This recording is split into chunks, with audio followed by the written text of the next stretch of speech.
You are tuned in to The Low Band Show, broadcasting from the storm drains under the big city, where a tunnel crew runs this booth on salvaged gear, pipes humming, steady water dripping, piping surface science and tech news on a low band signal through the drains.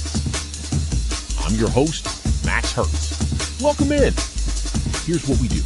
We take real science and tech news from the surface, summarize it, then go deeper to educate, entertain, and shed light on what's in store for our collective future. News from the net, clear signal, and a little tunnel. If you came for hype, you took a wrong turn at the storm drain. Welcome in. Glad to have you with us. I'm Max Hertz, and today we're sorting through some heavy corporate maneuvers and shifting tech landscapes. Wiz, good to have you in the booth. Good to be here, Max. I am ready to get to the core of these stories. First up, we look at a controversial new Google ad that imagines writing the Declaration of Independence with an AI assistant. Then we'll track how smaller, localized artificial intelligence models are finding their footing globally, before breaking down Microsoft's massive job cuts affecting Xbox and commercial sales. We will also ask whether Microsoft has been shifting its profits to low-tax countries, and wrap up with a Swedish court's $2 billion anti-competitive penalty against Google. We've got plenty to dig into. Let's get into it. The headline here promises a pretty wild rewrite of history. TechCrunch reported on July 4th, 2026, that a new Google commercial reimagines 1776. Wiz, they're pitching the signing of the Declaration of Independence as a modern tech collaboration. Because nothing says revolutionary fervor like a shared document with comment privileges. I suppose liberty is much easier to edit when you can just resolve the conflict threads. Here is how the report describes the setup. With the tagline, "Group Project, but make it 1776, the ad depicts a largely unseen Thomas Jefferson mid-draft when he gets a nagging text from Ben Franklin, leading to a very Google-centric collaboration process. Franklin was absolutely the guy who would text you at 2 a.m. with a minor grammar edit. Group projects are notoriously painful, which is actually a decent metaphor for building a democracy. The text notes, edits are suggested in Google Docs. A meeting gets scheduled in Google Calendar and conducted remotely via Google Meet. Then the whole thing is finalized with e-signatures. Wiz, for listeners who might not be inside a corporate office, what does Google Workspace actually package together? It is just Google's suite of cloud productivity apps, like Documents, Spreadsheets, Slides, and Chat. Although, conducting the American Revolution over a video call with cameras off sounds like a recipe for a very polite surrender. Next, the AI. The founders use Google's Help Me Visualize AI tool to try out different animals on the national seal, and also ask the chatbot for advice before declining King George III's document access request. Wiz, for listeners who need a quick history refresh, who was King George III? He was the reigning British monarch who rejected the colonists' grievances, leading directly to the war. Having Jefferson ask an AI chatbot for permission to block the king from a Google Doc is a hilarious level of compliance anxiety. The piece wraps up with this. TechCrunch called it very tongue-in-cheek, noting that at one point, Samuel Adams even asks, "Can we settle this over beers?" And they argue that the AI evangelism is relatively discreet when compared to many other recent ads. Settle it over beers is probably the most historically accurate part of the whole scenario. But calling generative AI tools on the national seal discreet shows just how desperate tech marketing has become in 26. Whether these historical ads actually sway enterprise customers remains to be seen. Let's move on to our next story. The headline promises a lot about small-scale tech. Let's see what the paper actually says. IEEE Spectrum reported on May 13th, 22, about a scanner that identifies medication or reports that it's phony. Wiz, compact offline neural networks are gaining traction. It's about time. We've spent years obsessing over giant, cloud-dependent models with billion-dollar price tags. But in the real world, reliability means working when the network drops. It's capability expansion at the edge, where constraints are brutal. Let's look at the RX scanner device. The RX scanner is a handheld spectrometer that scans a pill with infrared light, then sends the item's molecular profile to an AI model equipped with a pharmaceutical database.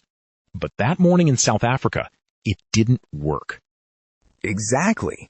If your life-saving medical scanner depends on a stable cloud connection in a remote area, it's not a solution, it's a liability.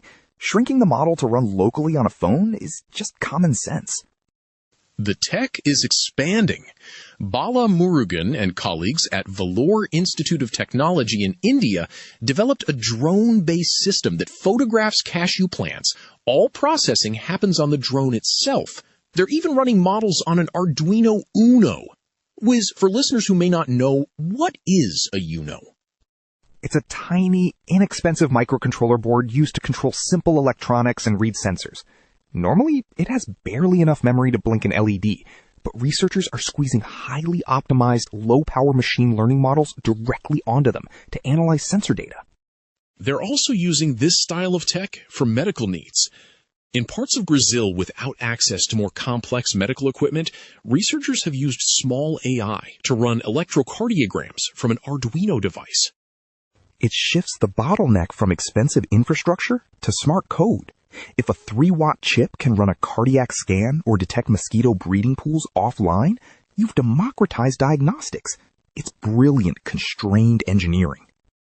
It is elegant, but whether these proof-of-concept agricultural and medical systems can scale globally remains to be seen. It's still early days, and local calibration is an open question. Let's move on to our next story. Here's the breakdown. Sometimes a massive corporate restructuring is less about trim and more about survival. TechCrunch reported on July 6, 2026, that Microsoft is cutting nearly 5,000 jobs. Wiz, this is a massive gaming reset. Let's start with the official line from Executive Vice President Amy Coleman. Our customers' needs are shifting. The business models that serve them are shifting, and that means the work itself, what we do, where we focus, and how we're organized has to transform too. Classic corporate pivot speak. Translation, we spent billions buying studios, the math didn't work, and now the employees are paying the price. But notice she says the roles aren't being replaced by AI, even though AI is the justification for the restructure. Wiz, Coleman's title is EVP. For listeners who might not know, what does that actually mean on the corporate ladder? It stands for Executive Vice President. In a behemoth like Microsoft, an EVP is just one rung below the CEO, wielding massive operational authority and managing multi-billion-dollar budgets. It's as high as you get without being the top boss. Now let's look at the real damage. Xbox is bearing a huge brunt of this. Xbox CEO Asha Sharma sent an email to employees, and here is what she wrote. Our business today is not healthy. We are operating at margins that are 3 to 10x lower than comparable platform and publishing businesses. That is a brutal admission. 3 to 10 times lower margins than competitors is code for our acquisitions are bleeding cash. Game Pass and their multi-platform strategy didn't rescue them, and now they're staring down a massive console hardware crisis. And Xbox is dropping their sprawling creative bets. According to the memo, Compulsion Games and Double Fine Productions will return to independent studios, while they narrow focus on core pillars like Minecraft and Candy Crush. Wiz, is this the end of Xbox's prestige studio era? Absolutely. It is a total retreat. They bought all these quirky, artistic studios to build up Game Pass, but the subscription model didn't grow fast enough. So now they're dumping the art and retreating to their reliable cash cows, Mojang and King. Candy Crush is saving Xbox's margin. And there's the management purge, too. The memo states Xbox is flattening management hard, cutting the current 14 management layers to no more than 5, but ideally 3. Wiz, 14 layers of management? 14 layers is an organizational nightmare. You could write a book in the time it takes a decision to climb that ladder.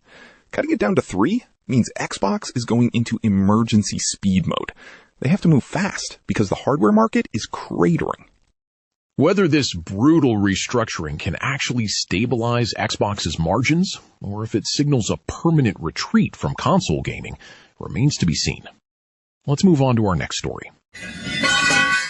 The fight is really about where corporations generate value versus where they pay tax. The New York Times reported on a story dating back to October 10th, 2005, asking if Microsoft shifted its profits to low-tax countries. Wiz former CEO Steve Ballmer said a low corporate tax rate is part of the overall advantage of doing business in Ireland. That was Steve Ballmer speaking plainly. Ireland has long been a primary hub for corporate profit routing, and now these compliance filings are showing us the actual math behind it. It is a stark picture. The report reveals Microsoft said it had generated almost 40% of its pre-tax income in tax-friendly Ireland, where it employed about 3% of its global workforce. 3% of the staff pulling in nearly 40% of the profit is a staggering ratio. That is the transfer pricing playbook in a single sentence. Wiz, for listeners who may not know, what exactly is transfer pricing? It is an accounting method where subsidiaries of the same multinational company charge each other for internal goods, services, or intellectual property. By setting those internal prices, companies can allocate earnings to subsidiaries in low-tax jurisdictions and expenses to high-tax ones. The other side of the ledger shows a huge disconnect. The report notes, in higher-tax Germany, the largest economy in Europe, Microsoft earned barely half of 1% of its global profits. Germany has massive sales and operations, but high corporate tax rates. High internal charges keep German profits paper thin on the balance sheet while inflating them in low-tax jurisdictions. But tax authorities are challenging these setups. The article states, America's Internal Revenue Service is challenging profit-shifting transactions used by Microsoft and is seeking back taxes of nearly $29 billion. $29 billion is a monumental tax dispute. The IRS is targeting the validity of those internal transactions, and if they win, it could alter transfer pricing rules for the entire tech sector. A Microsoft blog post offered their own context, arguing, our investments, partnerships, infrastructure, and long-term presence in countries around the world also reflect a commitment to helping strengthen the economies. That is classic public relations. Local infrastructure investments are excellent for communities, but they do not offset tax obligations or change the underlying mechanics of profit shifting. Whether the IRS can successfully collect those billions, or if country-by-country reporting will permanently reshape multinational tax strategies, remains to be seen. Let's move on to our next story. Bloomberg reported on July 1st, 2026. Here's the headline. Google ordered to pay $2 billion for anti-competitive practices by Swedish court. This signals a massive wave of antitrust damages across Europe. Wiz, Google's legal troubles just got a whole lot more expensive.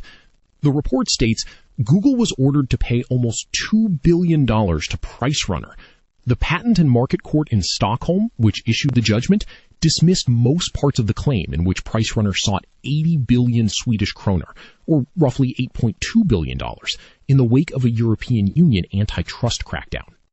An $8.2 billion claim cut down to $2 billion is a huge haircut, but still a massive penalty. It shows the court isn't just rubber stamping these massive demands, even if Google is clearly in the wrong here. The article continues. The Swedish price comparison website argued that Google has been abusing its dominant position as a search engine by favoring its own comparison shopping service over competing portals for more than a decade. Wiz, for listeners who might not be familiar with it, what is PriceRunner? It's a popular European shopping site that lets users compare product prices across different online stores. If Google systematically buries their links in search results while promoting its own comparison service, PriceRunner's business model basically evaporates. The article adds, the litigation is linked to a 2017 decision by the European Commission to fine Google. 2 years ago, the EU's top tribunal confirmed that the company did violate antitrust laws, meaning EU-based plaintiffs no longer have to prove that in court. Wiz, how big of a shift is that? It's a massive legal shift. Plaintiffs don't have to spend years proving Google is a monopolist anymore. They only have to prove how much damage Google's actions caused them. It turns a marathon litigation process into a sprint to collect damages. The text concludes with the scope of these lawsuits.